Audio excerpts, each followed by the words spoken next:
Hey guys, welcome back to New York Sports MC. Breaking NFL news as the players agree to a new collective bargaining agreement that will span through the 2030 season. So let's get into exactly what the players agreed upon. First, this was by no means a unanimous decision as 1,019 players voted yes and 959 players voted no. So we almost had a rejection of this proposal. So let's see what they changed and why some players were in favor and some players were not. The franchise tag and transition tag will remain as an option for teams, but now the teams have to decide which one they will use. They can only use one per offseason. So this is definitely something that the players were behind because they don't like either of them. If they had a say, they'd get rid of them both. It shows them no long-term commitment. It forces them to stay on teams. It doesn't allow them to hit the open market and get what they truly believe they're worth. So the fact that now a team can only use one is definitely something that the players can chalk up as one of their wins. This is going to directly hurt teams like the Dallas Cowboys with 3 big free agents this offseason. Now they can only maintain one on one of these tags. So players definitely take a win on that one. Some of the areas where they don't like, the regular season is going to move to 17 games.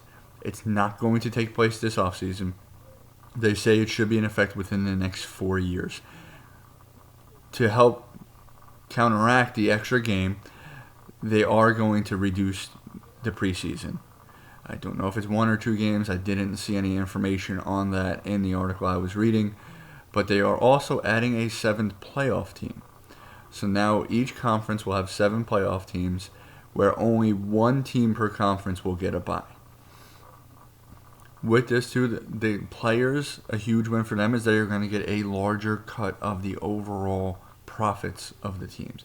So they're going to get a bigger percentage of the revenue generated by the NFL. There's also a revised drug provision. So they're going to take a much more lenient stand on marijuana. Players will not be getting suspended like they have been in the past. And I think that this is something that just needed to be done. As more and more states approve marijuana, both medically and recreationally, it's going to be very difficult for them to continuously have a hard line on that, especially when players are getting addicted to all these opioids for pain.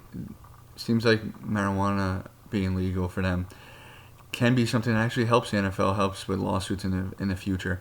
So definitely see why they would do that. There's also higher minimum salaries for all the players in the league, which is obviously something that they're all going to like. And there's a higher floor now. So as you may know, that teams are allowed to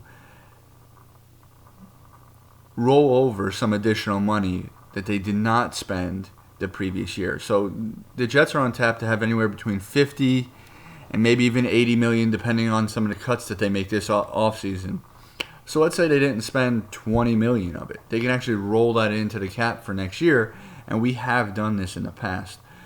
But what's happening now with the NFL is they're going to put a higher floor on what you have to spend, which is going to reduce how much you can roll over to the next year.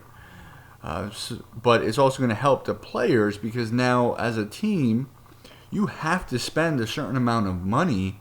You're going to have to pay people more, right? So naturally, the salaries for the players are going to go up when you have a higher minimum that you have to spend. So that's definitely a win for the players, something that they're going to be excited about as well. The one area where I think you're going to see a lot of divide between the elite players and then the rotational players is that 17th game. One of the things that the stars of the league hated was that the max they can get paid for that game is $250,000. That is nothing for some of these top paid players. They would be taking a big pay cut to play an extra game, which is why they were not behind this deal. So that really summarizes the big changes. I want to get into my opinions on it and how I feel. First of all, obviously I love that they got something done because from everything I read, if this did not get approved, there was a very strong chance that there was going to be a work stoppage after this year. And we all love football way too much. We do not want to see that happen, especially when we have a young quarterback that we're trying to groom a team around. The last thing we need is a shortened season or no season at all. So I'm glad that we will not be missing any football because of work stoppages. Hopefully we don't miss any off-season action because of the whole coronavirus, but that'll be something that we'll see. I love the addition of the extra playoff team. Not only will that obviously help our Jets to get in, but I really like the fact that now only one team per conference will get a bye. I think that this is going to help to make these teams really compete more later in the season. There have been quite a few seasons where like the number one seed kind of locked in first round bye with a game or two to go, and now they're really trying to get home field or whatnot, and they're not really playing as hard. Or sometimes people even lock in the home field early. So I think the fact that now there's only one bye spot is going to make these teams fight a lot more down the stretch to make sure they get that one spot. So that's why I'm a big fan of the additional team in the playoffs. As far as the 17th regular season game, I really don't think that that's necessary. I like how they had the 16 game set up. You play one conference, all the teams in one division in your conference. You play all the teams in one division on the opposite conference. Obviously, you play all your division rivals.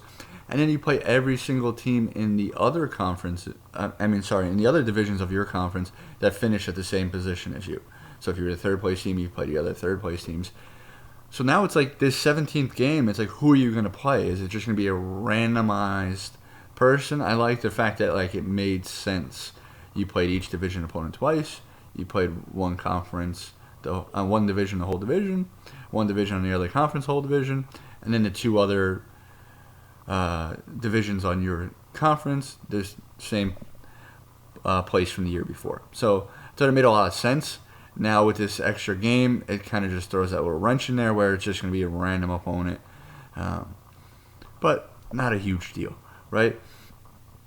And the fact that the players are going to get paid more, obviously they like it. But what I'm really interested to see is how is this going to pan out from a player's perspective. If you look on social media, a lot of players are coming out that are very upset that this got approved.